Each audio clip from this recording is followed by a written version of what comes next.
and it's been so productive. There is this little research that I was doing for 2 hours now, and I finally have the results that I'm satisfied with.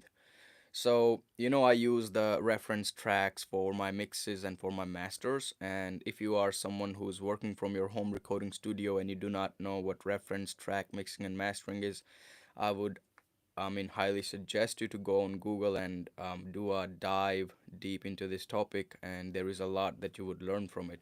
And those of you who do not know what it is, I would just quickly tell you. So, you use a track that is already mixed and mastered by highly qualified professionals, leading music industry engineers, and that is already released out for the world to listen to. So, you use one of that track and you try to achieve the same results with your track that you are creating sonically.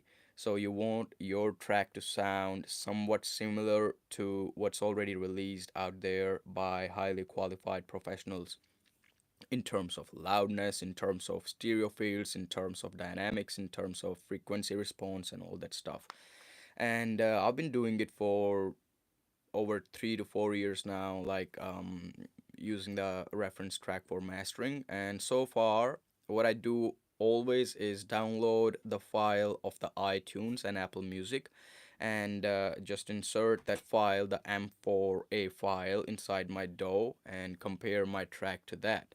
So M4A is a little better than MP3, but it's not exactly WAV. So yes, you would lose some data, but not really that impactful.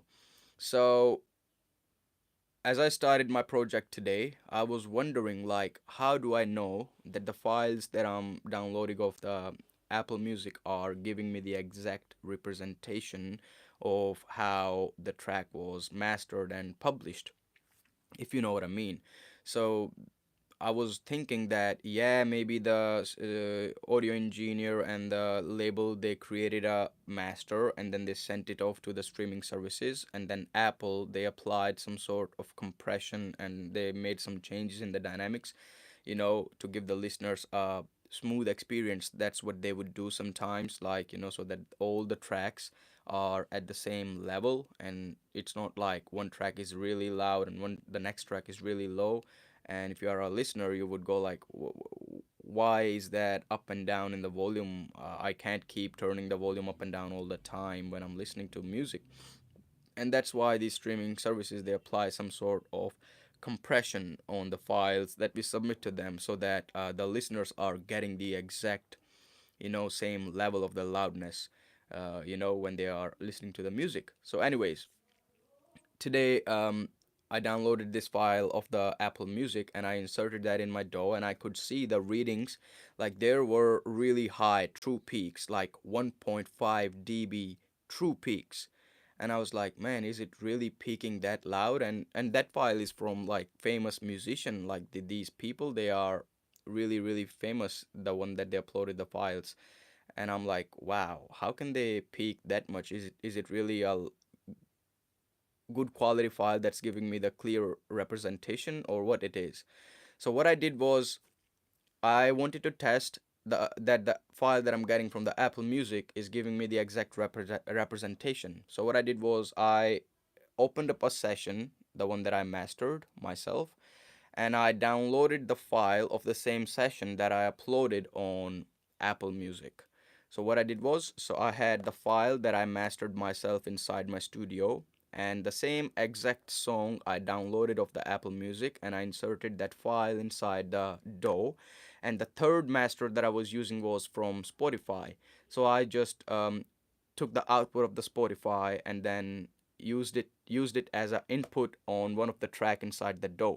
So basically, I had three tracks inside my DAW, and they were giving me these readings of how these three different files from three different sources, but the exact same song, they are behaving in terms of loudness and dynamic control.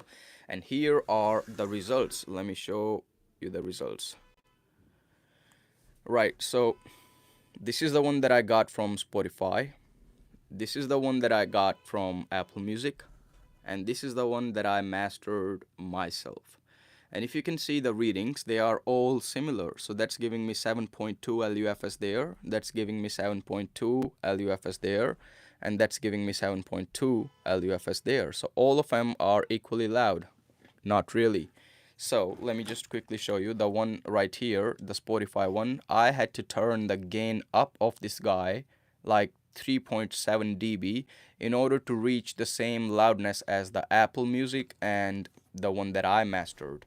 So one thing is clear, that Spotify turns your music down by 3 dB or by some dBs in order to give the listeners a pleasant experience, so that most of their tracks are, within the same range. And that's kind of disappointing, because we as audio engineers and musicians, we try to achieve that loudness, and then eventually Spotify is turning it down. Like, why? Like, so I mastered this track at like negative 7.3 LUFS, and Spotify was playing it at negative 11 LUFS. So those 4 dB LUFS like gain was lost.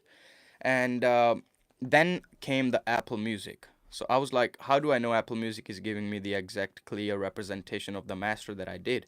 And you can see, man, I did nothing, no changes made to the Apple Music file, and it's giving me the exact same representation of the master that I did inside my studio. You see that it's momentary negative 4.5 there, it's momentary negative 4.5, negative 7.2, negative 7.2, and the short term is equally same as well. The only thing that's different here is the true peaks. Over here, I'm peaking at 0.2 dB of true peaks here on the Apple one, and the one that I mastered inside my studio, it's 0.1 dB true peak. And that could happen because of the conversion from WAV file to the M4A file. I mean, it's nothing wrong with it. You barely can hear this peaks, the true peaks, but yes, there is a very, very minute difference.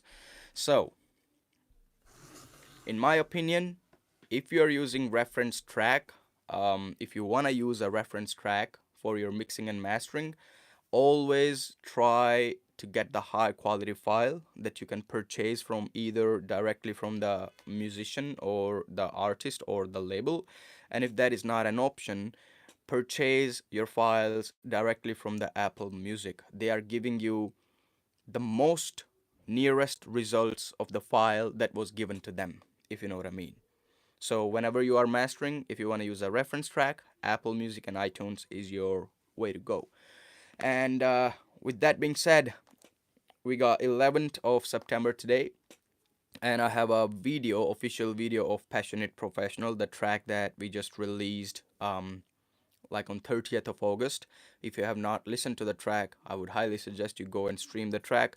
But we have an official video of the track releasing on 13th of September, so less than 2 days. Stay tuned for that. You can actually click the notification bell on the videos under my profile, and there is a video called Passionate Professional, and you can see that it's being premiered. I mean, it will be premiered, so you can click on the notification bell and you will get notified when the video will be out. Alrighty, over and out, people. But this was like really fascinating stuff. Now I know clearly that I will be using Apple Music forever for the mixing and mastering reference track. Peace.